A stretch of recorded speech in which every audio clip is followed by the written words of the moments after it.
And now we will start the show formally with the introduction of the topic and the guest. So today's topic is the importance of peace and conflict resolution across BRI network.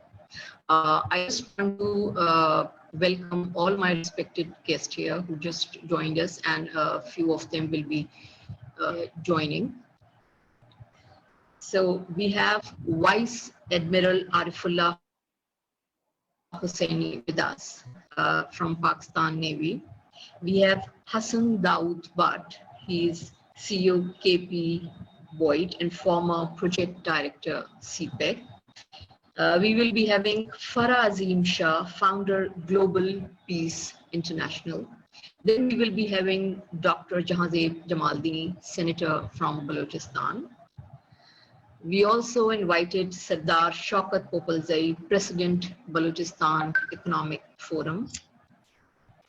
We also welcome Zhang Baozong, Chairman, China Overseas Port Holding Company.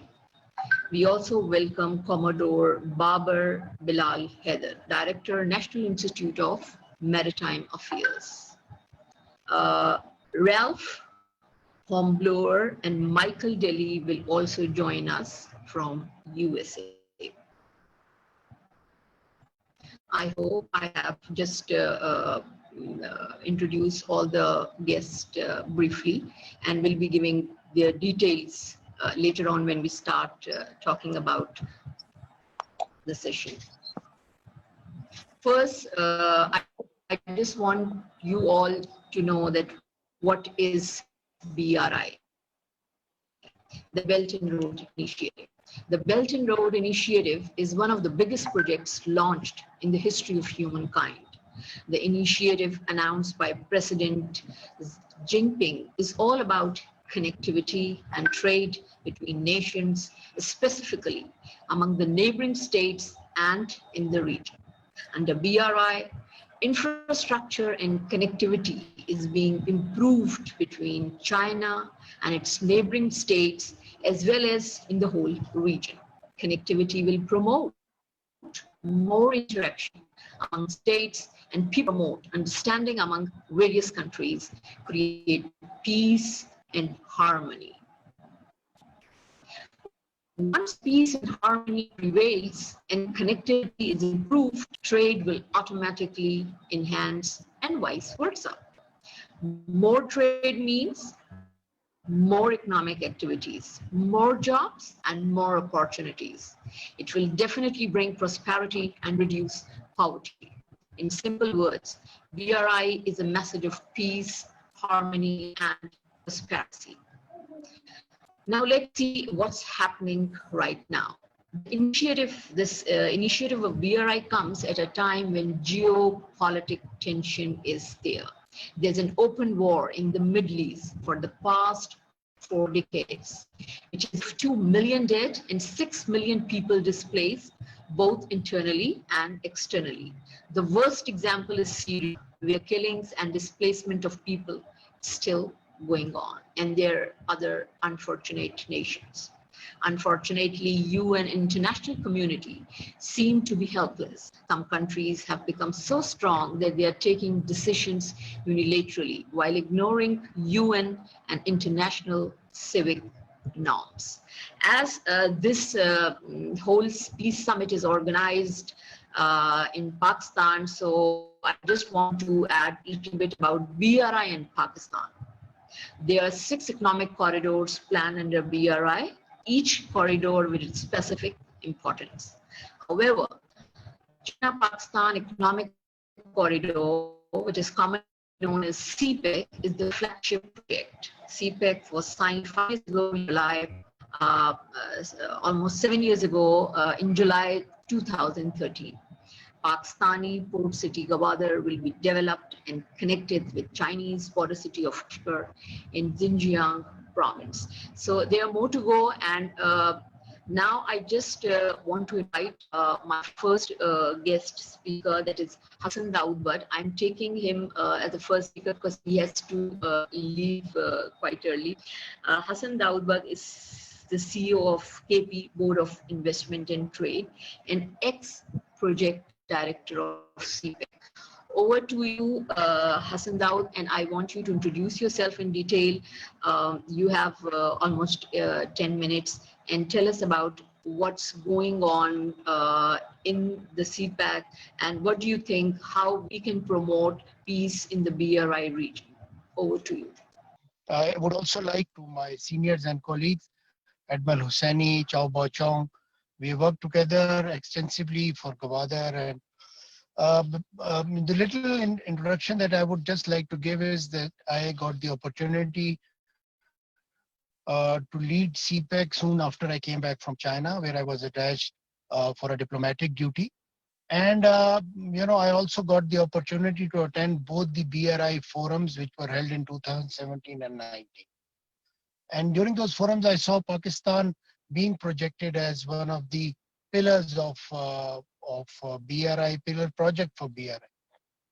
With this said, I would like to begin by stating that, trade, technology, and now the pandemic are actually posing serious threats to job and income distribution around the world. And of course, immigration are also becoming highly contentious. Terrorism, cyber threats, financial instability, and natural disasters have together made us all feel more vulnerable in the world with little channels open. And in all this, we see one beacon of hope, which is the Belt and Road Initiative. And as most of you would know, that the 5 pillars of Belt and Road Initiatives are unimpeded trade, connectivity of policy, people-to-people interaction, financial integration, and also, of course, policy coordination. While because of pandemic, there is a how far globalization should be allowed and how far and what positive and negative impact globalization have. In Pakistan, as we speak, we are undergoing 22 projects worth around 28 billion US dollars, and this number is growing. And as I speak, I'm just about an update brief on the last 1 year. This coordination, this cooperation under the Belt and Road Initiative actually has helped us to open new avenues of cooperation where China-Pakistan relationship was higher than mountains and deeper than ocean.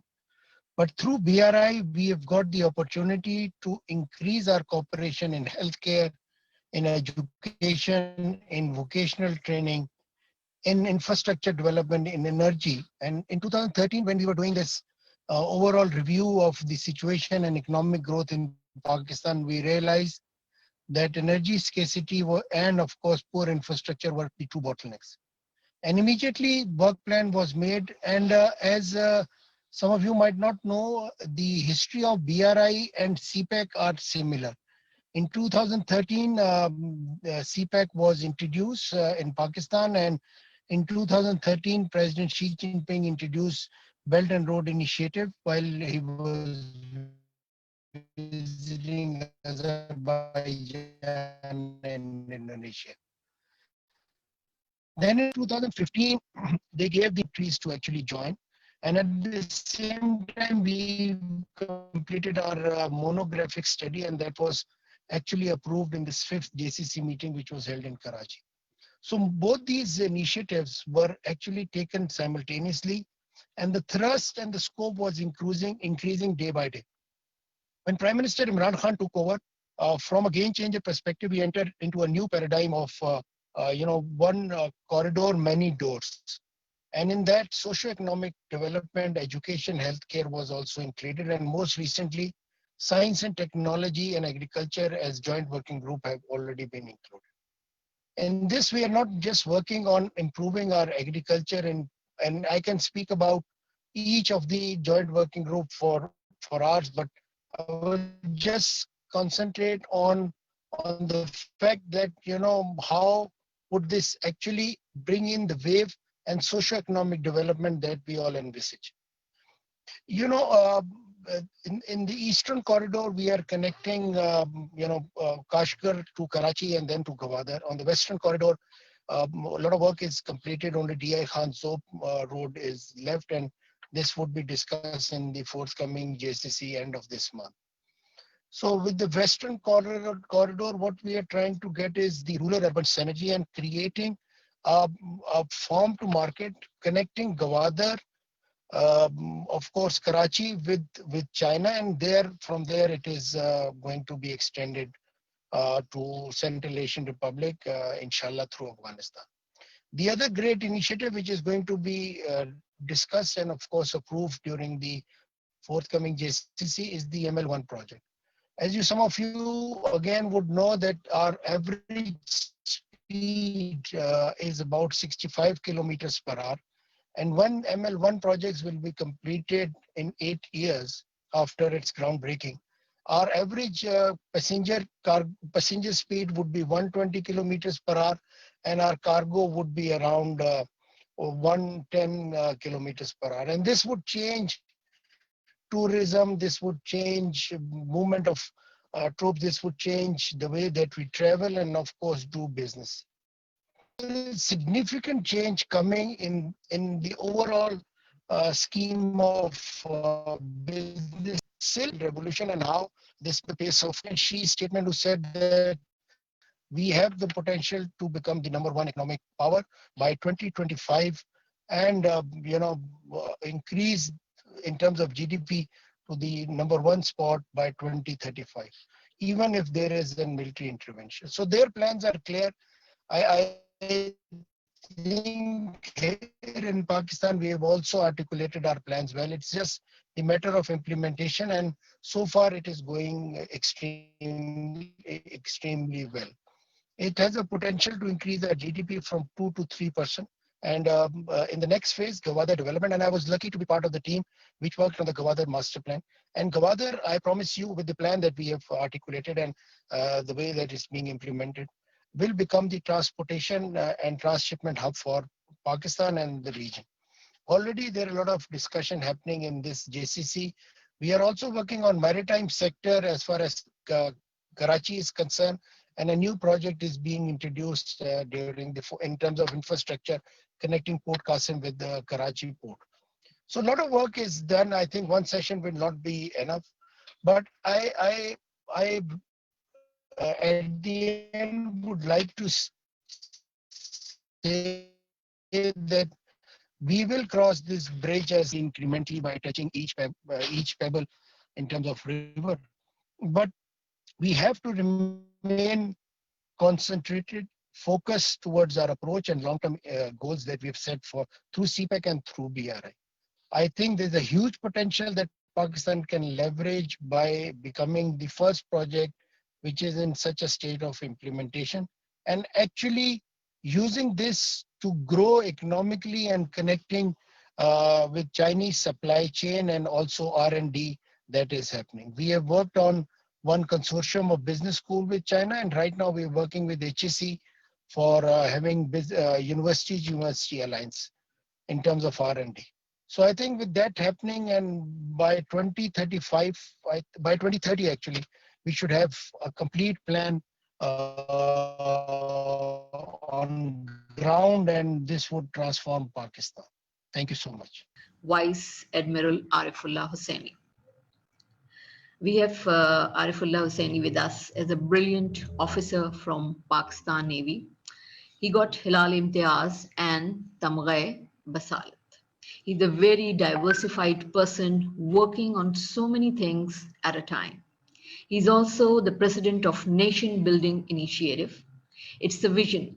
The vision of this nation building NBI is to create an educated, disciplined, healthy, and prosperous Pakistan by actively promoting and implementation of the Constitution of Pakistan in its truth, letter, and sense. So the topic that you have chosen for this session is importance of peace and conflict resolution across BRI network. And Hassan has very, given a detailed briefing on BRI, as it is not restricted to Pakistan. It is transcontinental, and it is going to create great connectivity. We are living in a in an era where technology has advanced so rapidly that it has enabled us not only to move fast and effectively on land, air, and sea, but there is a cyber connectivity also, which is the connectivity of information, and this is also a super connectivity. Now, this super connectivity is going to give advantage to us in a big way to create great development and progress, not necessarily prosperity, because I'm going to talk about peace and prosperity later. But this is for sure that these technologies are going to give us a bonanza, so much of power and resources that we can develop, and there's no limit. It is actually going to be exponential. However, at the same time, when we are going to develop, if we are going to work with greed and selfishness, then we are going to destroy the mother nature, and we are going to destroy each other, and that's where the conflict resolution comes in. And this is important that we understand the whole concept of peace and prosperity. And with peace and prosperity, if we are not going to guard the mother nature, if we are not going to make this development sustainable, then this is, instead of giving us advantages, this rapid growth in technology is going to become a big disadvantage. So, first of all, the concept of peace is not just absence of war. Peace is to do with tranquility of the society. And sometimes, during peace, if the governance is not good, and there is injustice, and there is oppression, hostility, violence in the society, that kind of peace is not really a peace. And sometimes we have to go to war to bring peace. So war is not something which is very negative. There is a concept of just war. And whenever there is a war, the just side wins. We have seen that regardless of the strength and the power, whosoever is fighting the just war eventually wins. We have seen it in Afghanistan. We have seen it in so many places. The history is full of the wars that has been won by the just side. And oppression, tyranny cannot last very long. For the prosperity, peace is a fundamental essential, because the peace, prosperity is to do with the well-being of the people. It is not creating wealth in one sector or one section of the society. If there is no fair distribution of wealth, and the country gets rich, it is not really prosperity for that country, unless and until the society becomes egalitarian. And this is the most important aspect. Pakistan was created to create an egalitarian society. Our vision given in our constitution is that Pakistan will be a democratic state based on the social justice, principles of social justice in accordance with Islam. That's what is our vision. And we are engaged, as per our constitution, to make our people prosperous, so that they can enjoy the right influence in the Committee of Nations and contribute towards international peace, progress, and happiness of humanity. So Pakistan's view of our nationalist view is not really nationalistic. It is more egalitarian. It is more humanitarian. And we are going to achieve it through development, progress, and pursuance of excellence. This is what our constitution says, Article 2 Alpha. So Pakistan has a constitutional commitment for peace and prosperity, not only for Pakistan, but for international. And we are blessed with a geographical location that has historically been a linchpin, because if you see around Pakistan, there are great civilizations that were developed in the history. The Indian civilization, Chinese civilization, the Central Asian civilization, Persian civilization, Arab civilization. So all these civilizations, they are around Pakistan. Pakistan is a linchpin, and that's why Quaid Azam Muhammad Ali Jinnah said that Pakistan is the pivot on which the whole world rotates. And this is a geographical fact, and it is going to continue. And that's why there is a plan to make CPEC, China-Pakistan Economic Corridor, which is north-south, but then there are horizontal corridors also to be developed under the overall BRI plan. And if I would like you to go back into recent history, that when Gwadar port was inaugurated by General Musharraf, our former president, in May 2001, he created the concept of connecting Gwadar with not only with the rest of the country, but with China and Afghanistan. And he also wanted to create peace in the region. And there was great negotiations to solve the problem of Kashmir, because unless and until we resolve the conflicts, we cannot take the full dividends of whatever development we are doing. With this brief historical and geographical context, I would like to now cover the entire BRI. BRI is about Asia-Eurasian connectivity. And if we see in Eurasia, or at least in Asia, I find there are 4 major conflicts which are going on. India and Pakistan conflict, Palestinian conflict, the South China Sea conflict, and the Northeast Asia conflict, which is North Korea versus South Korea, Japan, and United States. Now, a lot of these conflicts can be resolved if we stick to the regional framework. We must understand from the history that unless and until an international system is not created which is win-win for everybody, not just for the big ones, not just for the countries which are already prosperous and powerful, but if the countries which are less prosperous, countries which do not have good governance, are also helped and brought to a level where we can create a globe where there is equitable distribution of resources, and there is prosperity for everybody. Nobody will be prosperous, because in the colonial era we saw that the whole world were plundered by the colonial powers. They accumulated wealth, but that wealth didn't come to their advantage. They got engaged into First World War, they went to the Second World War, and then they collapsed.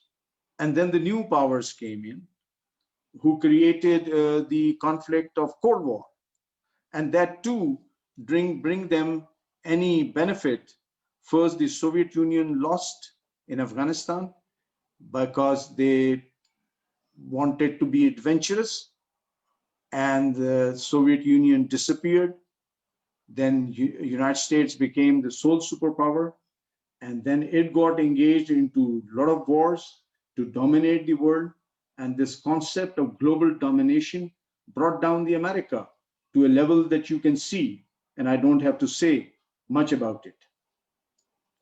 Now, on the contrary, the Chinese also want to develop, they want to be richer, but they must also understand that if they are not going to resolve the conflicts in South China Sea, because certain countries in the South China Sea have their reservations, They are regional countries, and the extra regional powers are teaming up with those countries in order to create disturbance in the region, perhaps because they want to maintain their dominance and preeminence. And that's not fair. So the regional countries should think about it, and we should sit down and talk. And unless and until we are not going to talk and use peaceful means to resolve the conflict, the future is not going to be bright. And whatever Hassan Dawood was saying, that may not happen. In the context, first coming to the India and Pakistan conflict, which is here, which is disturbing, which is a great threat to the global peace. That's, it is, I'm not going to take sides. I'm not going to say Pakistan or India, which is right, but the whole issue is now humanitarian. The Kashmiri people are suffering under the atrocities of Indian military, and the Indian stance of forcefully, bringing them into their union is not going to be helpful. It is not going to be advantageous for India. And I think the senior elements in India must understand that unless and until India is not going to make peace with the regional countries, both Pakistan doing,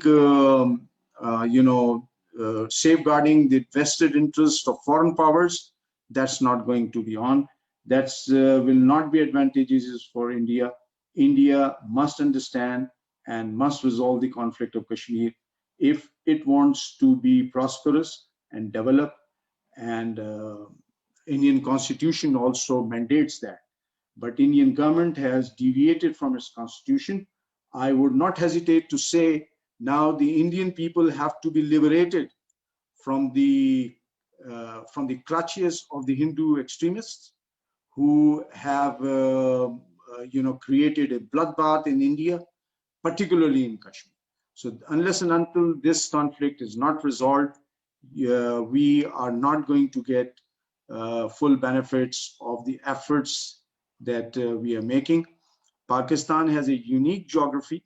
Pakistan will not only continue to make progress because our doors are open to Central Asia, West Asia, and in the north, and we have sea connectivity. So we are very better placed. It is for India to think that this is not going to be advantageous. Similarly, China should also tread very carefully because South China Sea conflict needs to be resolved with the cooperation of the regional countries. And China should also talk to Japan and South Korea to resolve the conflict in the Northeast, which are very important. Similarly, for the Greater Middle East, the Palestinian conflict need to be resolved. The Palestinians needs to be given their fair share. Justice and equality is most important for peace and prosperity. So my message is that peace and prosperity is not possible unless and until everybody is given equitable share and everybody is respected and honored, and it should be win-win for the humanity. Unless and until it is not done, there is no peace and prosperity. I thank you all. Sardar Shaukat Papulzai. He's the president of Balochistan Economic Forum, and he's with us. Over to you. Let me start what Mr. Hassan Dawood has said, who's I would comment that he's expert because he's already been attached to CPAC. He has lived in China for a while in the government job, and then he's in the KPK, which is also an important component of CPAC in Pakistan. And then Admiral Saab has given his good comments in the strategic sphere. I would not touch internationally, but I will touch the regionally, which is I should stress on one thing, that rather stretching ourselves internationally, we should confine ourselves to our region and local issues also. with the development that China has signed a very good trade agreement with Iran, I think touching almost $600 billion. And again, the Chinese interest in Afghanistan. And of course, Chinese backup interest that all these regional countries should join the CPIC also. So the dynamics of BRI in this region has become very positive and changed. Then touching Afghanistan onwards to Iran is Central Asia. So no doubt that CPEC is a dual project for BRI, but BRI often offers more opportunities for CPEC participants and otherwise the participants of BRI, which is touching now nearly 200 countries. I was expressing that I do expect under the second phase the vigorous participation of the provinces, particularly Balochistan province and KPK province, because our poverty line is quite low. We need more socio-economic development. The first phase, where the most of the early harvest projects were given to the power sector. So the power sector, I can assure you, has not benefited the province of Balochistan. In spite that we have three major private power projects, and one project has been doubled, which is HUBCO, because of the CPEC. But I should not say, but I have to say, unfortunately, the power has gone into national grid system, and Balochistan has not benefited out of that. So coming down to the provincial requirements, going to the BRI facts and coming down to CPEC, I think it's the time now for the provinces to step ahead and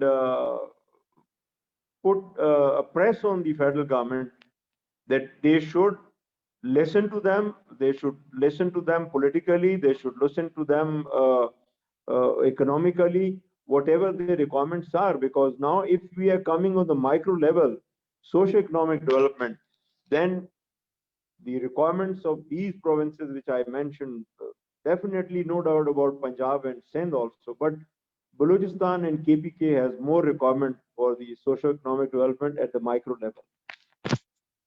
I mentioned about Balochistan as the privilege that it borders two countries, that is Iran and Afghanistan. And as BRI is going to enter those countries, I'm very pleased to mention that a year back or so, one of the train which came from China entered Iran, and it went all the way to Europe also. So the communication, its railways or road, Balochistan is well linked up with that. Even it is well linked up with Afghanistan also. But the quality of this infrastructure needs to be improved. And I'm sure, like Mr. Hassan Dawood mentioned, that China is going to build the faster railway system from KPK to Sindh, that is Karachi. So same is that for international transportation and the movement of cargo, Balochistan can provide a very good opportunity for such initiatives. One thing is very, very important. Okay. So what I was saying is that the regional alignment, particularly between the Muslim countries, has created a challenge for BRI and CPIC, in fact, because of the countries which are aligned to other countries, means the groupings. It can create a challenge, but the foreign policy of our country and definitely the push from Beijing can sort that out. And we need not to ignore that, and we need to push that according to the alignments we are looking for. And we definitely look for what Iran is offering to China and what Iran is offering to us. One thing is that I will mention two examples that our brother, Mr. Zhang Baozhang, is in the conference that he would mention more about Gwadar. Gwadar and Chabahar of Iran does not have, as we believe that because of regional strategic issues, it becomes a challenge for Gwadar. I feel it does not give any kind of challenge, because Iran has a good energy. Across Central Asia has a good energy. And they are going to offer, in times to come when peace prevails, Pakistan as a transit state to pass this energy to SAARC countries. I hope it's not very premature to offer this comment, but this is going to happen one day. So we have to, the strategic depth of these projects, we need to follow what is happening regionally and what we need to do about that, because the other, the second alignment, which I don't want to say bluntly, but they may not like it. CPEC has an issue that many countries, even our neighboring countries, they are not happy with it, and they have been doing whatever they could to slow it down, or God forbid stop it, which I believe it will never happen. But again, this is going on, so we have to follow what the present day requirements are in the region. Region I mentioned about Iran, I mentioned about Afghanistan, and I mentioned the alignments also, because now things will change. Like India was to participate in the Chabahar railway track to Afghanistan, but Iran did waited for them, but they have started the track on their own. So you can see the shift in the thinking of these countries, that they need to go fast following BRI. They need to go fast to catch up the pace of economic development in this region. Hiram, I think I have commented enough, and I think you can pass it on to others, then we can participate in the Yeah. interaction. Michael J. Delhi. He's here with us. He's the CEO of Executant Ventures. He's attorney, CPA, management consultant, and professor. He's very dynamic, inventive, CEO, COO, CFO, CMO, and CTO in both public and private corporate leadership roles. Over 40 years of experience in growth, sales, and business development, in crisis management for pre and post IPO companies, an inventor of clean hydrogen energy technology and fuel with zero carbon and zero nitrous exhaust. Professor of Entrepreneurship and Venture Capital, State University of New York at Stony Brook. I would like to invite Michael Delhi, and the question is again same.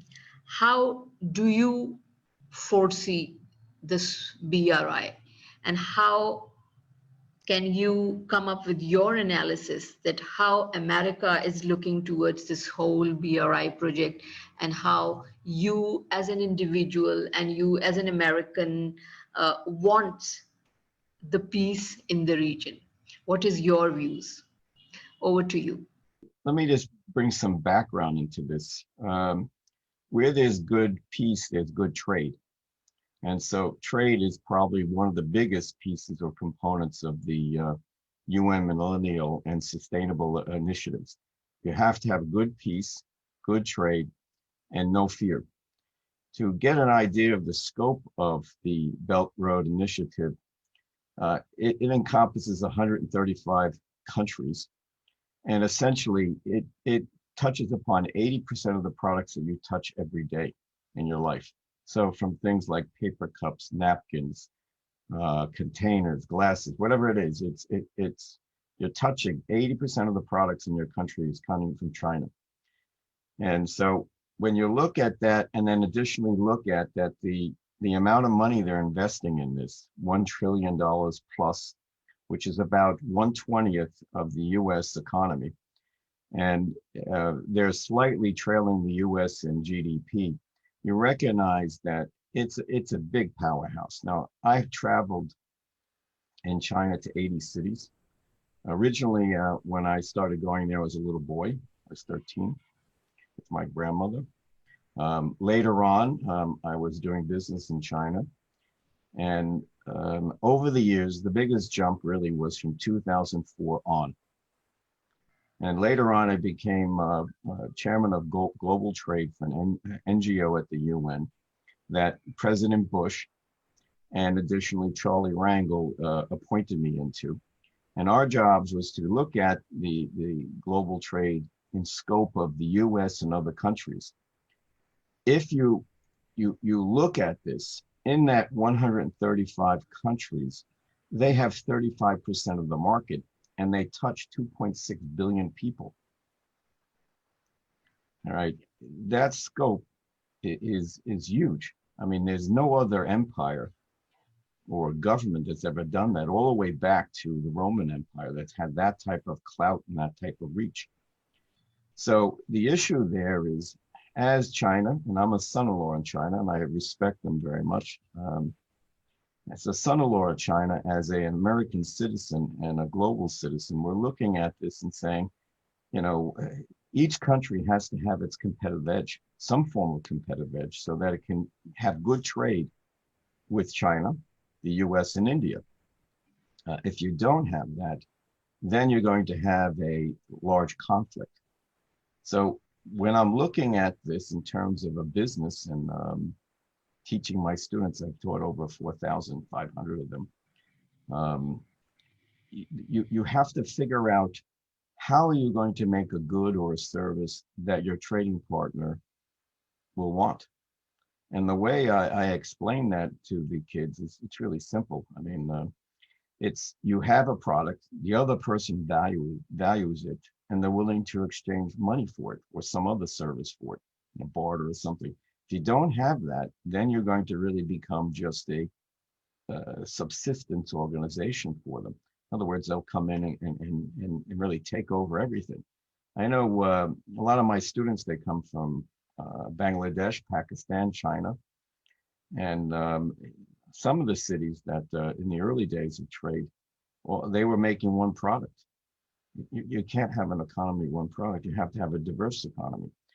Now, looking at Pakistan, it's interesting. China has all these great values, and Pakistan has great values also, but China doesn't have oil. They have to go out and get that. But Pakistan has a lot of resources. They have the rare earths resources. They also have water, and they can move into hydrogen. If they move into hydrogen, like what we're proposing in other countries, they can increase their GDP in the first year by 36%. At the same time, drop their dependence on foreign oil. If you have an increase of 36%, that becomes a very, very big trading chip because you have low cost labor in the country. You have fuel to move products around. And that's usually about 40% of the cost of the product. And then that makes you competitively in a great position to negotiate for other things and also gives you revenue. What it really comes down to is that if you're looking at this, progress can't be made if you don't have something to trade. And trading can't be done in fear because peace will never come. So where we see good trade, we always see good peace. And the issue that we have focused on is our hydrogen, and perhaps other companies out there are looking for this right now. It gives you 500 kilometers per liter. It costs 32 cents to make and sell. And you can put a tax dollar on there, $1 per liter. And the device attaches to the car or truck or train or plane. And it'll produce, it'll cost $130. And then what it will do is extend the useful life of that asset, but also drop the cost of doing business, especially along a very, very long highway like the Belt Road Initiative. Now, in terms of this, the UN and the Sustainable Millennial Initiatives said that the energy in your country, I read the report several times over the last couple of days, energy, clean water, and food is the most important thing. In the refineries that we're going to retrofit, we make clean water from the refinery, we make clean hydrogen, and then we do something else. We add a chemical to the liquid hydrogen, and as you drive around, it cleans the air, it pulls out the CO2 out of the air. And by doing that, we are able to retrofit a refinery to make fertilizers, pure water, as well as fuel that doesn't pollute at a low cost that can be taxed significantly higher than traditional fuel that can pay down sovereign debt. So that solves everything else. And if you look at cost of opportunity or opportunity costs, you realize that if you drop the cost of one item significantly, all the other items become cheaper in a basket of goods that you produce or consume during the month. We believe that Pakistan, with its natural resources, we believe Pakistan is in a great position to negotiate and additionally get into a position where they can grow their economy with the natural resources that they have and the initiatives that they have, so they can offset one item in 17 to give them a competitive advantage. And if they do that correctly and build, then the Belt Initiative becomes very valuable to them because they can also move their products along the highway into the markets. So initially, the Pakistanis may believe, and I'm not dictating or anything, I'm just talking, exploring. Initially, it may be hard to compete, but if you get one of those items under control, like a lower cost of energy, it gives you a great competitive edge in all these additional marketplaces along the highway.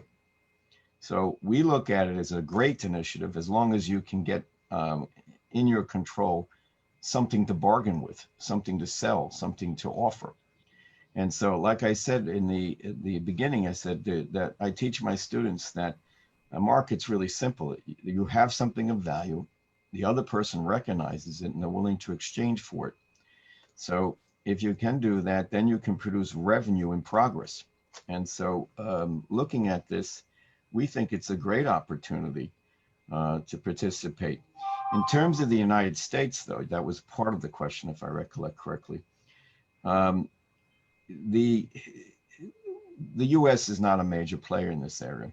In the last 30 years, they've really outsourced all their development to Xinjiang and to other places in China and other countries in pursuit of getting a profit for the quarter, so they can report to Wall Street that they have, an increasing return. The issue with that is that at some point, if they're not selling a competitive product like intellectual properties back to its trading partner, there's an imbalance in trade. And the current president, that's President Trump, that's where he was seeing an issue. Larry Kudlow, his economic advisor, really is a free market guy from what we know when we talk to him. But they were trying to lock the market up, which is not a good idea. It's just not a good idea. But what's happening right now with the new president, we think it probably will be very favorable to China and the US. And the idea of Pakistan and its surrounding partners or trading partners, they need to get in there and figure out how are they going to manage their resources to really pick off the value proposition of having something to sell. All right. And then on a countrywide basis, focus on that like China did in the early days and really pull themselves out of, a developing nation into a major nation. Now, I did listen to the Emir earlier today, and it was kind of really interesting because he was saying that, I think it was around 2 a.m., he was saying that, in 20 years, he wants to build the economy. Yes, it's a great idea. You have all the ingredients, but you have to pick it off. And let me give you an example. In 1974, the GDP of Nigeria was 17 times the GDP of China. and they had oil. They had a major trading agreement, and they had an asset they could trade. But along the way, something happened there, right? China, on the other hand, focused on education and getting into trade and using the resources they have at the moment, which was inexpensive labor. And look what they did. So Pakistan can do the same thing and do good, as good or better.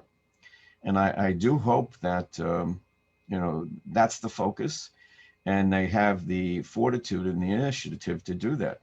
I'll give you another example that I was on the team that did the entrepreneurship licenses with Russia. And, it kind of was hopeless because, they didn't really understand that they have to build with what they have, not what they want. All right. And so it didn't go well. But what China did is amazing.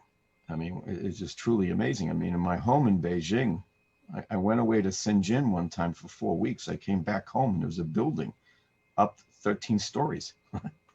Just that fast. That would take almost a year in the United States. So the initiative is to get there, tune the economy, get everybody focused in the economy, to be focused with the single purpose of helping one another. Because I did hear some issues about some infighting going on.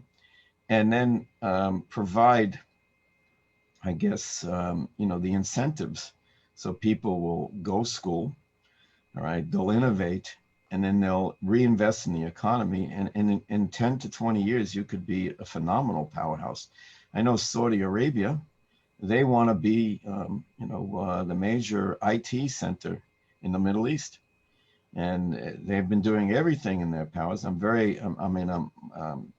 Earlier this year, when my wife was killed in a car accident, the Saudi government, my dear friend, the ambassador, he was the only one that sent his family to my home for condolences. And I was very impressed with that. And I said to him, why? He says, well, we want to work with you in the future. And we consider this a part of our lives. He says, we want to grow up with you and have you grow up with us so we can understand how we can become better partners.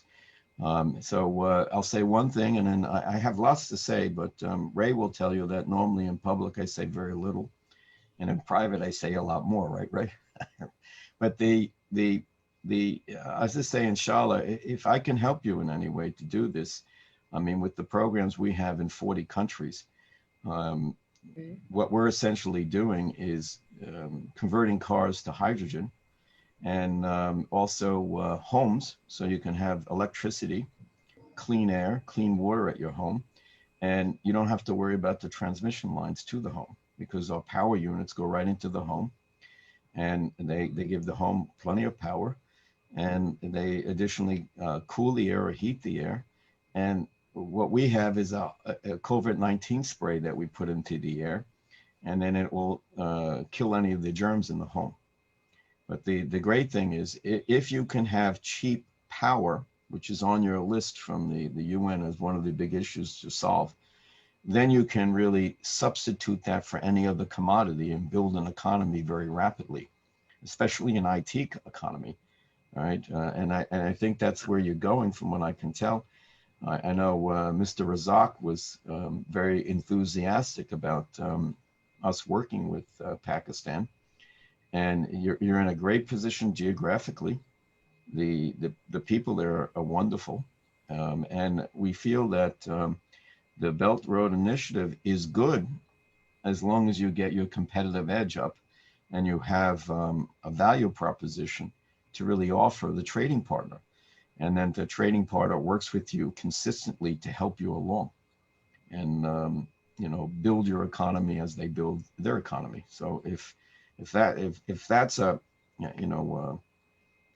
value proposition, then I highly recommend it. Now later this week I'll upload my slides so you can take a look at them and Sure. what I was talking about. But the numbers there, it's 2.6 billion people in the trading initiative. There's a lot of needs, and I'm Yeah. sure that the Pakistans, the Muslims also, that they have unique needs, and what they should be doing is looking at that as one of the big competitive edges. I know Saudi Arabia, and I hope I'm not stepping out of line here. I know Saudi Arabia is, you know, trying to open up the market also and try to get things going. But, you know, I'm only speaking, I'm not recommending, you know, I'm trying to understand and learn more about the culture. You know, I am very thankful you invited me today. And if I can answer any questions or have any discussions, I'll be happy to do that. If I didn't touch upon something or I missed something, just please let me know. Mr. Baozong, who is the chairman of China Overseas Port Holding Company. He's with us again. Finally, thank you. Madam, Brother Hussaini, Hassan Do, Papzi, Professor Mike, it is really indeed a great honor to participate this important seminar. And I'm the practiceman who are doing road and belt initiative.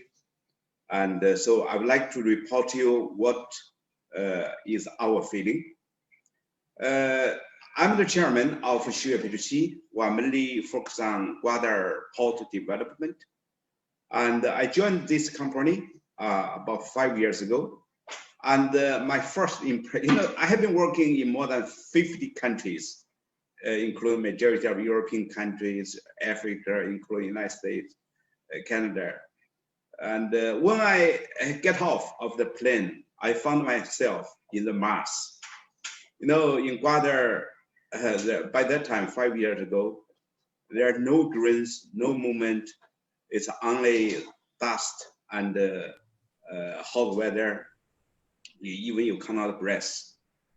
And so I'm really thinking why the government sent me here. What is the purpose for coming here? And after staying 5 years, I become a strong lover of Pakistan, especially Gwadar particular, because the people in Gwadar are so humble, so hardworking, and so peace-loving people. But unfortunately, because of many reasons, Gwadar is very much neglected. No water, no electricity, no education, no medical, basic medical facilities. They are like the people who are living in the 100 years ago. So now I start to realize my job is very meaningful. The people there are so lovely. And if we can do something for these people, it is much more than the money sense. And I'm happy to report to you that with the help of Pakistan government, the business community, like Papazi, Hosseini, and Hassan Do, and also especially from the local community, Gwadar is changed completely. The port is now fully operational, and we are receiving vessels regularly. And just for one example, you know, we just started off, and only one vessel we created more than 1,000 jobs for the people.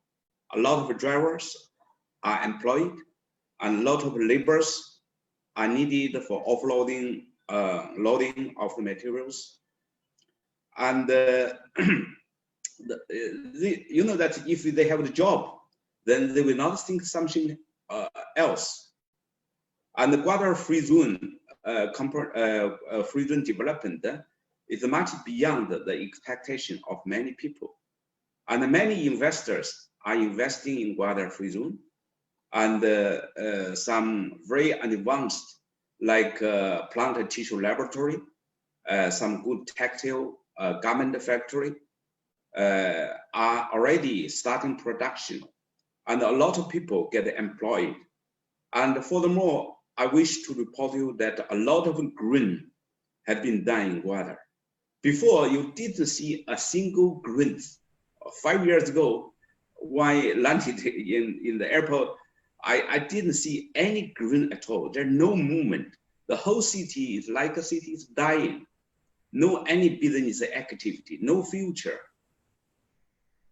But now if you go to Guadar and you find all the people are busy at work, many construction are undergoing, like the new international airport, East Bay Expressway, Vocational Training Institute, 300-bed hospital, free zone development. A lot of villas are under construction. So all the people are focused on the development. So this is a change. It gives the people a feeling of a future. I think this is the meaning of life. So I believe that this is the real meaning of Belt and Road Initiative. That is to give confidence of the people, to give hope of the people who have been suffering because of many reasons. Like Guadar, I myself have been working in Libya, has been working in Bangladesh, India, Syria, and Iraq especially. You know, this place, in the history, they are the most beautiful country, like Libya, like Iraq, even Afghanistan. But now, what is this? People are suffering, many people are dying. So to influence the world, one way is to what do you say, to kill the people, to kill the so-called rulers and make good people to be the ruler. Another way is to influence them step by step and make the people, just now Professor Mike made a very good topic, that is education. Education is very, very important. And if people have their own sense of judgment, then they will not be, their brains will not be washed by the extremists. As a matter of fact, especially in Pakistan, the people are so humble, especially the people in the remote areas. They can be easily go to the right direction, but also if you don't take care of them, they can be misleaded. I think this is why that Belt and Road are proposed, and this is why we are in Guadar. You know, Guadar is close to Iran, close to Afghanistan, and because of many reasons, there are no proper facilities. So now people are starting have a confidence. Guadar is becoming one of the most safest city, safest place. And I have been working there for about 5 years. No single criminal cases, no single killings, no any injuries. All the people are living in harmony, are very peaceful. And the people have a big expectation about their future. Before, they don't construct their own villa. And now many of the people, even the investors, are starting investing in Guadar. I think this is the sense of Belt and Road Initiative. And I learned a lot from the previous speaker. Mike has give a very good suggestion: education, trading, make people busy rather than still idling. We will follow your advice and keep on working on this path. And also, I think that there are two more things which for achieve harmony, stability, and security. You avoid conflict.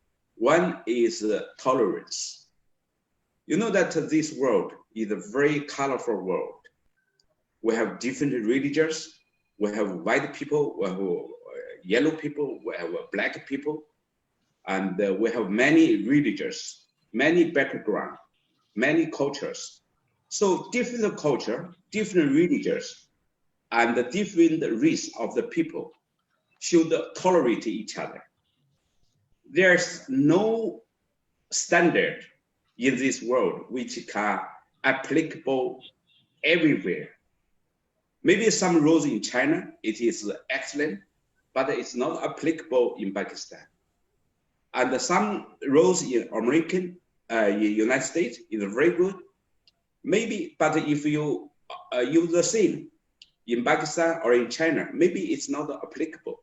It will, instead of bring good effect, it will create some problems.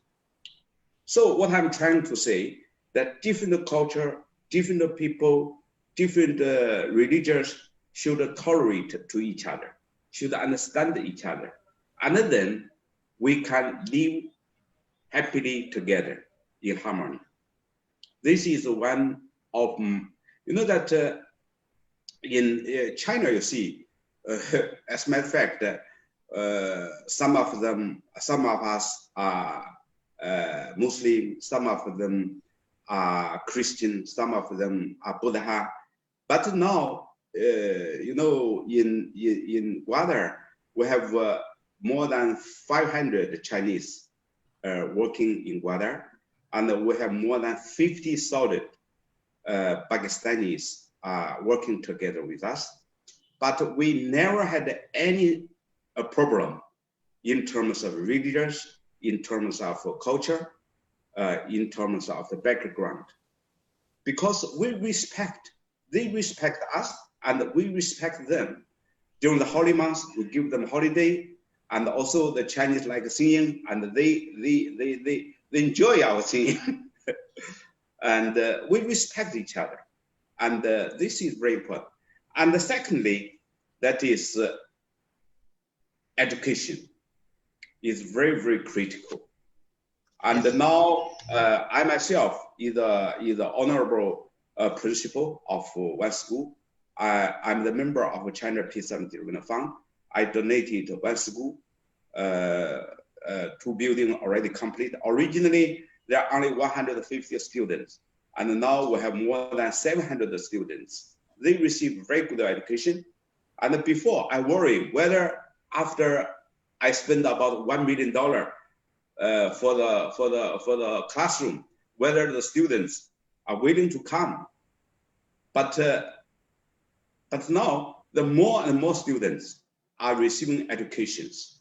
So it is very good signal. And also, you know, many people are complaining job opportunities. As a matter of fact, CPAC and the Belt and Road gives a lot of chance of education. But now the problem we're facing is lack of qualified staff. You know that especially in this, you know, now it's the scientific world. Some of the people, they are very good, they are very humble, they're hardworking, but they don't have a proper qualification.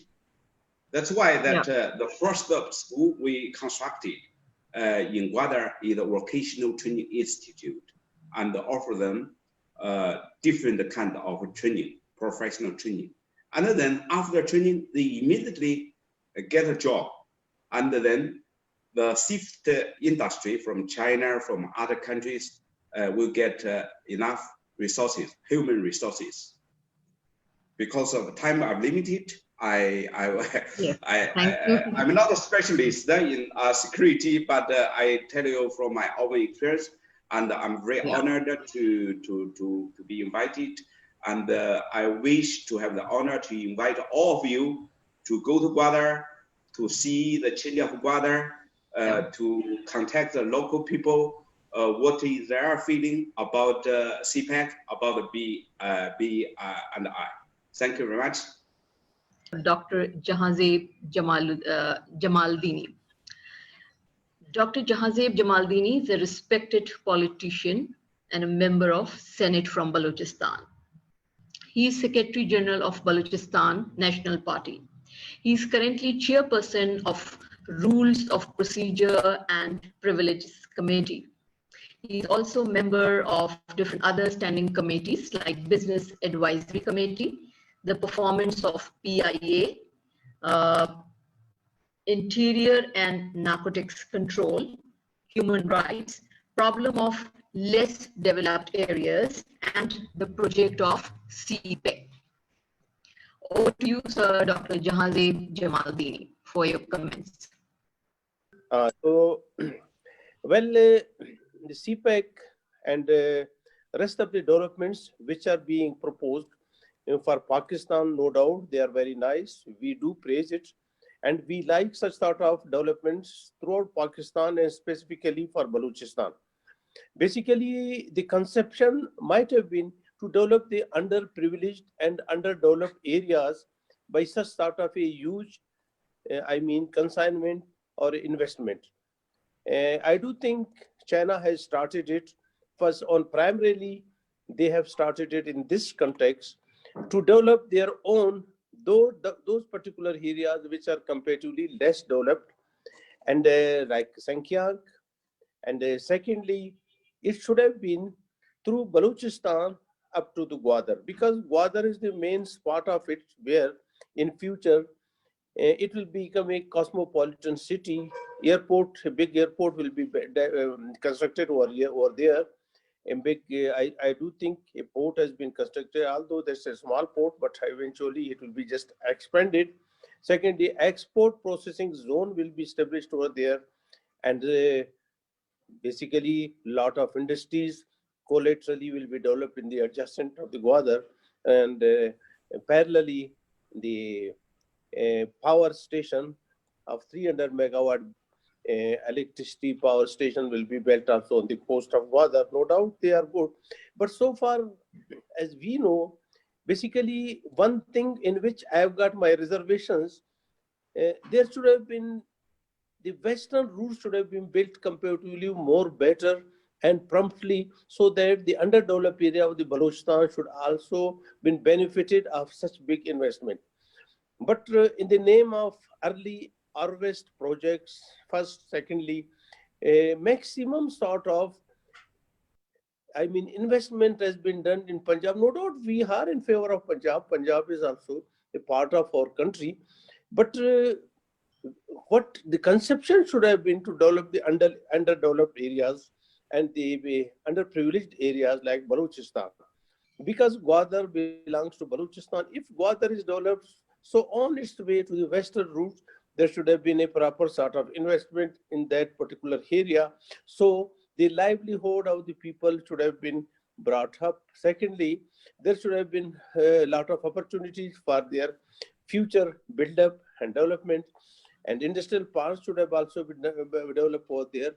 So these all should have been comparatively for the benefit of Pakistan and primarily for Balochistan. But you see, Balochistan is an arid zone and needs energy first.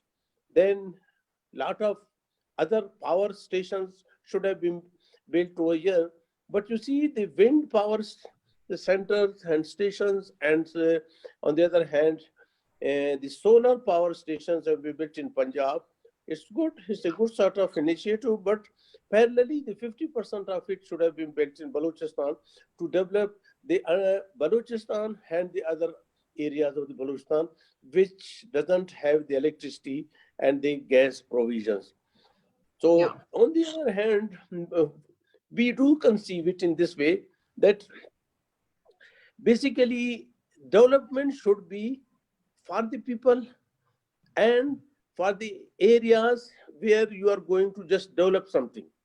There should not be any sort of, exploitatory measures to undermine the people, to again control the people. Strategically, should not be only for the strategical person, the purpose. It should also be developed for the people of that particular area. We are happy that China should be benefited from it, because it will be very easy for China to just get their proper sort of channeling from Gwadar up to Sanjarab and Sankyang. So no doubt they will get their energy requirements and a lot of other requirements via Gwadar, and reciprocally they can just send their goods to Gwadar, from Gwadar to the international market. We are happy for it now, and no doubt, otherwise their energy requirements are supposed to be brought to their main land or to the main ports after traveling the vessel from for 12,000 kilometers. Now they will be only having 23 kilometers, 2,300 kilometers, which is a good sort of initiation. It should be over there. But the problem again lies on the other hand, that people of Balochistan are scared that we may not become undermined. There should not be any sort of demographic change in Gwadar and specifically to the adjacent districts. So we have already brought it into the notice of rest of our people, even you may say to the Islamabad people and the Chinese also. We have requested them many times, please, for the sake of God, this should be for the benefit of the people of Balochistan also and people of Pakistan also. And the international community should also be benefited of it. If Afghanistan gets proper sort of dividend from it, if Iran gets a proper sort of dividend from it, if Central Asian countries will get a proper sort of share, then we are also happy of it. But the basic thing should be the development of that particular area, which needs in real development. And so far as the international community is concerned, we do say we are very much, I mean, say, lenient about it. The international community should also join it. But there should not be any sort of controversies in between the international community regarding the development of the CPEC, specifically the investment which China is doing in the particular area. But I am sorry to just say a few words that Yeah. Gwadar so far, after 5 years, I have seen the Gwadar. After 15 days back, I've seen the Gwadar. It is at the same stage as it was started in the origin of it.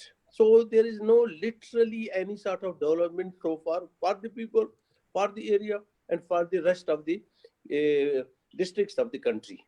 So we do require it. We do require development. We do require the oceanic sort of, facilities for the people of the other areas, specifically the districts. But it should be mainly for the people of Gwadar. I mean, I repeated, for the people of Gwadar, for the people of Gwadar on priority, and then to the Yeah. adjacent districts of Balochistan. And specifically, no doubt, we do think Pakistan as a whole should be benefited of all this investment. But the Yes. problem which has been created so far is that people of Balochistan so far could not get any sort of dividend of this big investment. Although they are still waiting for it, although they are still craving for it, that there should be industrial parks and there should be fiber optic, there should be railway, there should be a lot of other things for the people of Balochistan also. And in the same way, it could also help the economy and exchequer of Pakistan, which is required, no doubt, in this era. So it is a big sort of investment, no doubt, but it should not be, it should be in real a investment first. It should not be a strategic sort of, although strategically Gwadar is very important, no doubt, it's just near to the Hormuz, but it should not be taken into that context that we are going to just build the Gwadar only for the sake of strategic importance and get proper sort of benefits from Gwadar and the big ocean of Balochistan or Pakistan. So if you develop, if you do proper sort of development for the people of that area, they will be comparatively more happy. There should not be any sort of intervention from the people of Central Asia, from the people of West, from the people of Middle East, and from the people of other countries. There should be a lenient sort of thinking regarding all this. And because the world economy, peace, tranquility, and good sort of atmosphere can be built on those days when you will not have any sort of colonial or exploitative sort of mind in that particular area. Balochistan Yeah. should not be treated as a colonial spot for future politics. That is an impression which we senators, we the people of Balochistan, and the rest of the areas, they just have conceived it so far. So no doubt that there should be a hell of development. There should not be. It's the only one CPEC. Is the one developmental big sort of your project. It should have been extended up to the Pasni, Gwadar, Ormada. We are happy for it, but we must see the basic benefit of it, and the dividend should be extended throughout Pakistan. And then I do say primarily to the people of Balochistan, which is the Yes. biggest see, the province of Pakistan, which needs proper sort of development. Our infrastructure is Yeah. defective.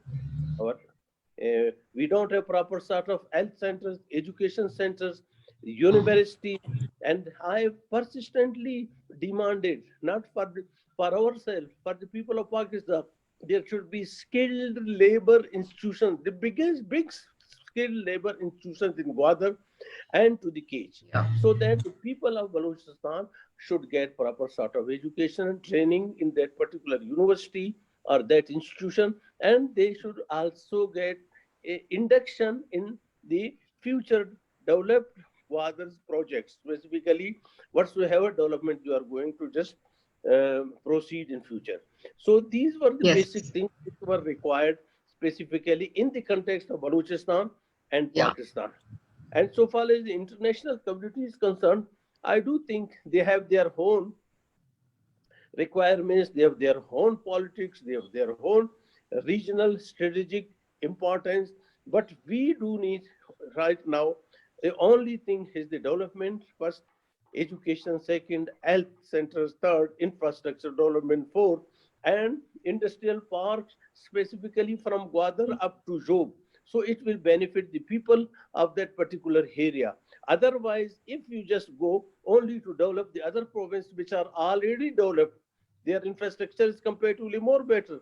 And they have got a direct linkage from Peshawar up to Karachi. But we don't have any sort of motorway, we don't have any sort of proper linkage, we don't have infrastructure, we don't have the power centers, we don't have the solar and wind power institutions in Balochistan, which should have been built by the same CPEC program, which are Yeah. defective in that particular area. That's why people of Balochistan are scared that we may not be treated as a colony, or we should not be treated as a exploitative sort of a unit in that particular area.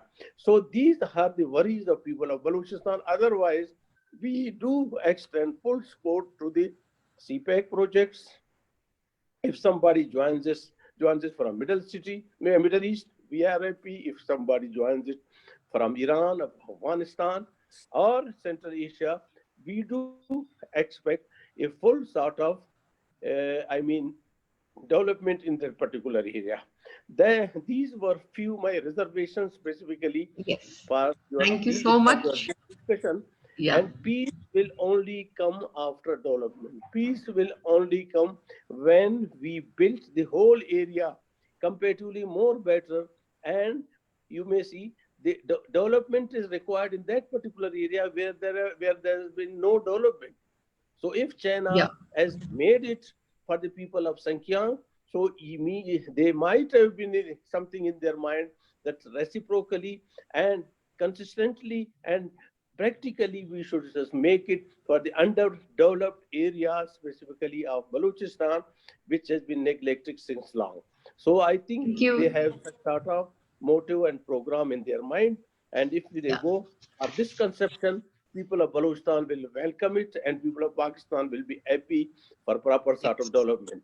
I do say the international community should not, for the international peace harmony, the international community, specifically the developed countries, should Yeah. do the politics for their benefit. It's okay, but there should not be, now it is 21st century. They should not go for any sort of exploitative program, colonial sort of program in the rest of the Yeah. world, as it has been done in last few decades Thank. in Africa Yes. and in West, a lot of other Thank countries of you. the East. So Thank these are you, the few words Dr. which I have just shared. with Yeah. you. Thank you for I'm your, thankful to you and the rest of the participants. I do think my these message and my this presentation will be presented to the rest of the people, to the yeah. participants and the rest of the people of the world. I'm thankful to you. Thank you. So I would like to invite Dr. Farah Azim. She's a member Pembra Authority, founder of Global Peace International think tank, founder of a web-based channel, Ray of Hope. She's also former parliamentarian from Balochistan, author, social and peace activist. So I welcome you, Farazim, to the show. You have like few minutes to comment on our session, which is all about peace and conflict in the BRI region. Thank you so much. Greetings from Pakistan. And as in my intro, told you all that I'm the founder of Global Peace International. It's a think tank and with a monthly magazine. And we are also organizing different peace conferences. And the main focus is how to promote people-to-people contact. You know that today's our topic is how to support and promote peace and prosperity around the globe. So for this, we think that people-to-people contact is very important, and the lack of communication create misunderstandings and these kind of disturbance created everywhere. So first of all, I would like to start my talk with a very good some wordings that evil spreads not because of the evil, but because of the silence of right-minded. And you know that war is not the solution to any conflict or any problem. Here, I would like to bring in your attention that if I talk about different wars and conflicts in different areas, here I would like to mention about Kashmir. In Kashmir, since 1947, 10 million innocent people are killed by Indian forces. Then in Iraq, 268,000. Yes. So in Iraq, 268,000 people were killed since 2003 till 2013.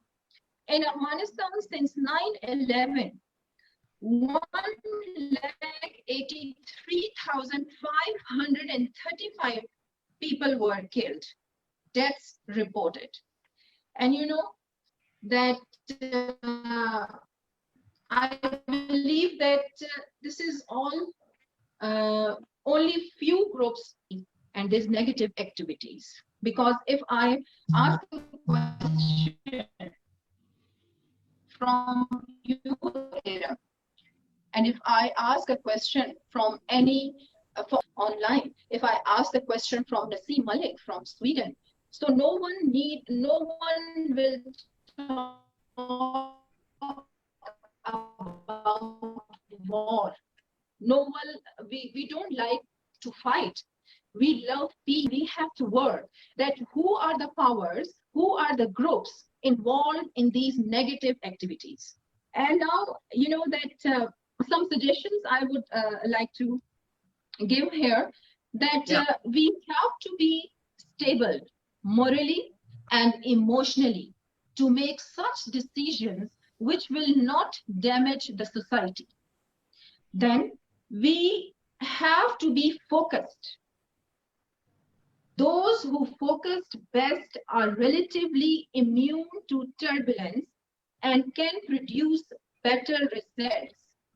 The power-drunk countries and the groups should give weightage to the interest of others over their own self-interest.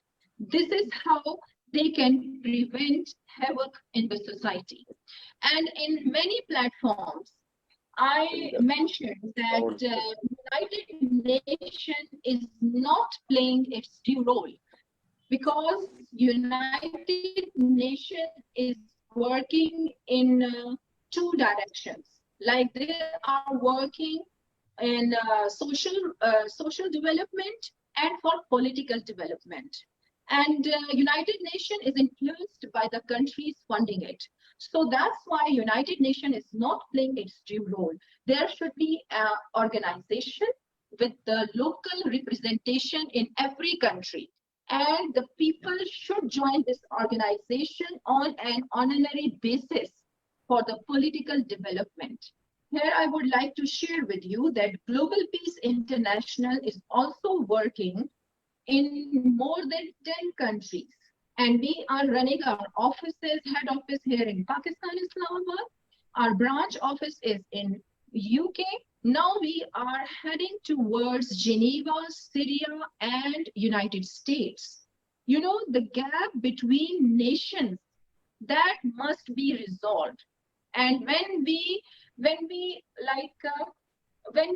interact more and more, and the exchange of the delegations on the basis of politically, socially, and the students' delegation, must the interaction must must be increased. So that is how we can overcome this havoc which is in the society. That's it, Aram, because we have very less time.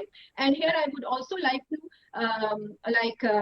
our respected Jahanzeb was there, a senator. You know, he only talked about the development and the underprivileged people of Balochistan. But here I would like to mention the underprivileged people of Balochistan, and the suffering of Balochistan is due to its own so-called leadership, which are sitting in the assemblies and doing nothing, only talking, talking, and talking. And our message from Global Peace, from Pakistan to all the world, is of peace, love, and interfaith harmony. Thank you so much. Commodore Babar Bilal Haider. He's the director of National Institute of Maritime Affairs. He is with us, and I would like him to comment on the topic, which is peace and conflict in the BRI region. Over to you. So, Bismillah Rahman Rahim. I must extend my warmest thanks to the University of Sialkot and Rifa Institute of Public Policy also for asking me to join in. And good afternoon, probably somewhere it must be very early morning in America. So my friends in America is good morning also. I will be covering some importance of Indian Ocean and then some major power interest. I'll discuss some challenges to Pakistan maritime interests, some response options, and then we will have concluding remarks. Yeah. But before I go ahead, because this is a very vast subject, so I will be my talk will be focused on the three main contenders and who are the main powers in Indian Ocean: USA, China, and our neighbor India. So if we see that we all, this is an informed audience, so I will be skipping certain slides also. The sea covers more than 2/3, we all know that. But Indian Ocean is basically a linkage between strategically important coast, post, harbor, justified called the transit lounge. This is very important. Oceans are global commons under no state jurisdictions, we all know that. But there is now a network of sea lanes and highway which we call SLOCs, and all nations depends on those SLOCs because for their trade running over the waters. The vast majority of world populations, we all know that, lives close to the coast and water sources. This is a very interesting slide. As per the last published official printout of the IHO publication, Indian Ocean starts somewhere southern limits of the Arabian Sea and Bay of Bengal. Thereafter, we could not get any consensus on the new definition of Indian Ocean, but what we are talking of the Indian Ocean, it is a political definition, which is this one. The whole part, inclusive of the Bay of Bengal and Bay of Arabian Sea, Lakshadweep Sea, they are all part of the Indian Ocean. But this is again a political map. It is not being promulgated by IHO and etc. Indian Ocean has 36 states, It is a mineral-rich continent, and it is strategically the Indian Ocean occupies a crucial importance, especially because of the presence of major powers. There are a number of major powers; those are available in this area. As we know, world is entering into geoenergy, rather it has already entered into geoenergy era.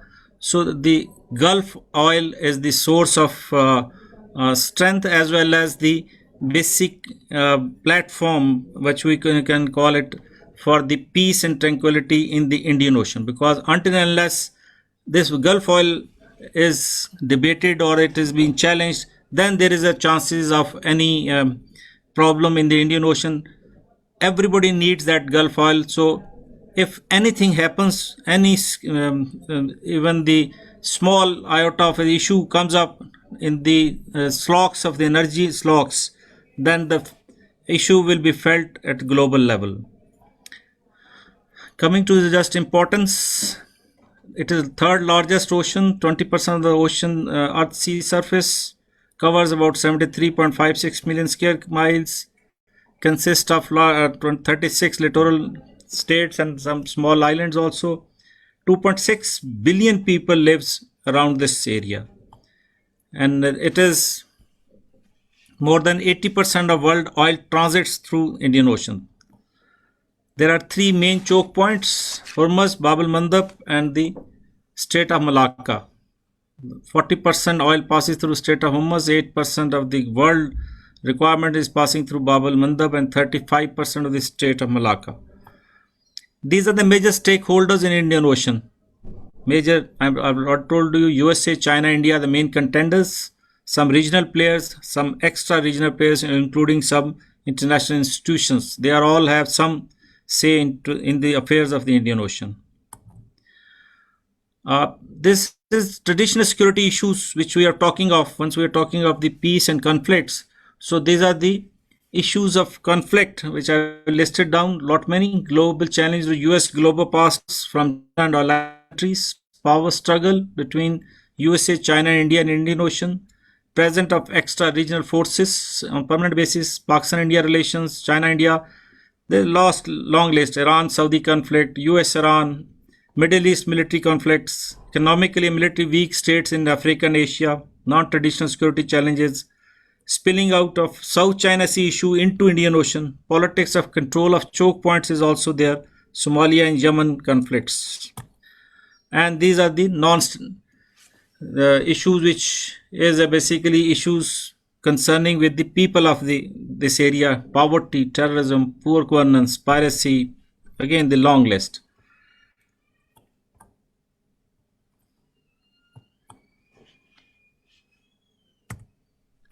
It is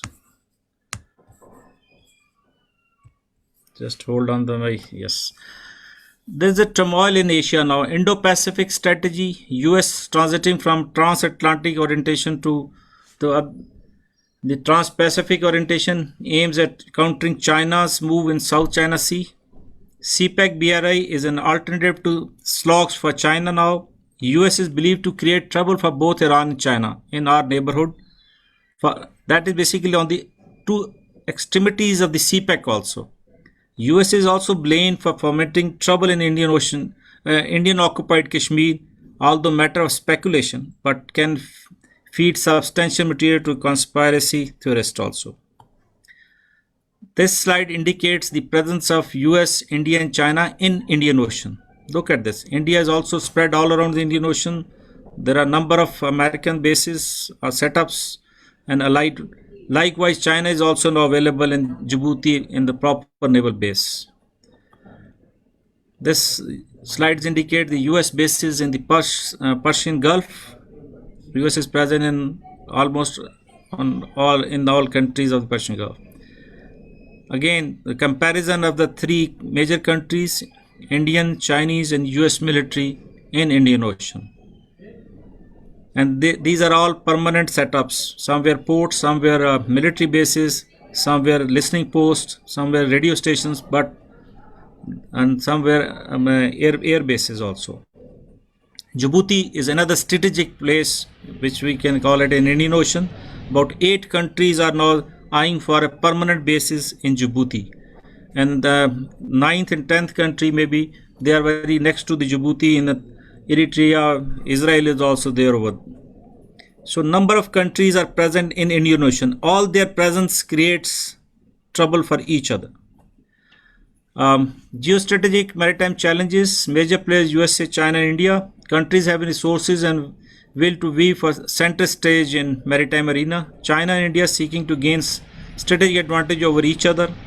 US through promoting India in line with her policy to contain China, but in long run, US would want neither Beijing nor New Delhi gains a strategic advantage. USA also collaborating with UK, France, Germany, etc. for collective pro-West influence in the region. These are the regional players. They matter at least inside there, and they have some independent decision making also. So I've categorized them into the regional players. Peripheral players, they have to follow, they have to align their thought process, the foreign policy with some of the local regional leaders or maybe the global leaders. They cannot survive without the support of the major power present in Indian Ocean. Somalia and Yemen are weak, so they do not have any influence. Rather, they are waiting for somebody outside to solve their problem. Sea, central to human development and source of resources. Free flow of trade and energy supplies is critical for global economy. Here, this is my punchline for my presentation, that interdependency has gained impetus owing to the paradigm shift in the global security calculus and asymmetric dimensions of threat. New security challenges have forced navies world over to re-strategize their force structures and roles. Collaborative maritime security is being a preferred option. Power gains in Indian Ocean would drastically increase status of the states at global level, even if did not control Atlantic Pacific Ocean. Both China and India are seeking to expand its naval capabilities with focus on the Indian Ocean in their bids to become major world power. Smaller navies, they need an external support. Enhanced role of non-state actors is creating a asymmetric threat. Navies are increasing from police role and maritime security. And realization of fact that no one nation can single-handedly cope with the quantum of threat prevailing in maritime environment is now officially accepted. These are the four major trade routes which passes through. Look at the red lines. These are the shipping lines passing through in Indian Ocean. East-West trade route, Africa-Asia trade route, oil and gas reserves, choke points, politics, and global naval power. I'm just showing next slide. This is the Africa, Asia, and the global trade routes. Merchant ships moving on these lines. Gulf and cars. These slides indicate that how much oil is available, and the world is dependent on the oil coming from Gulf. And by once the CPEC and BRI initiative is completed, and probably the cars, gas and oil will also start flowing towards the Indian Ocean through Pakistan, through Iran, through Afghanistan, and into the Arabian Sea and Gulf. Choke points I've already mentioned. There are three major choke points strategically covering. The last one, the Cape of Good Hope, can be bypassed, but remaining three are critical to be used. Alfred Mahan, I'm summing up of the Indian Ocean for whoever attains maritime supremacy in Indian Ocean would be a prominent player in international scene. This ocean is key to seven seas in 21st century, and destiny of world will be decided in these waters. Again, global power interests. India is a regional anchor, supporting India to become members of national security national supply group. US-India civil nuclear deal is also helping India to attain the nuclear benefits. India as a net security provider has been accepted by USA. US-India naval collaboration is on the move. Lately, they have done Malabar exercises last week. China needs free slots, and China also needs a good relation with the forces operating in Indian Ocean, includes India and USA. Major center of geostrategic interest, US and China's strategic and military presence in Indonesia is vital and inevitable. This is very important. The USA and China both will operate in Indian Ocean and they have to work with each other. Muslim world lacks maritime power. African nations bordering Western Indian Ocean have major maritime interest in management of Western Indian Ocean, but they are not physically present in this area. Indian Ocean has to remain Indian. This is the concept which Indians are giving, and we should. It is not acceptable to anybody in Indian Ocean. Just leave this. I'm just skipping. This is 1 2 slides. The primary area of interest, which now Indians officially claim, is this blue area, and their this brown area have now their secondary area of interest. Look at where the India is now heading to in the maritime domain. I'm just skipping this. This is the US arc of conflict which they have drawn. US forward defense ring in start from Pakistan to South Korea. They're basically encircling China. These are US bases. So I am just running fast because of the paucity of time. So Yeah. US vis-a-vis China are these flashed on this slide. Likewise, Chinese also have some aspirations in the Indian Ocean, and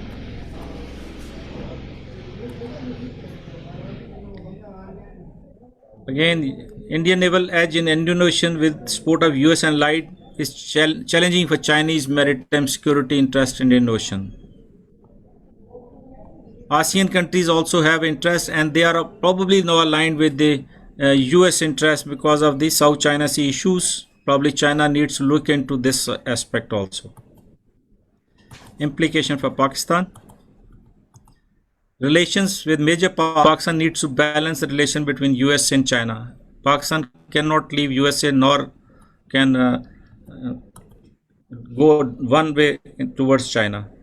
Likewise, Pakistan is likely to link Gwadar with Iranian ports of Chabahar under Chinese arrangement.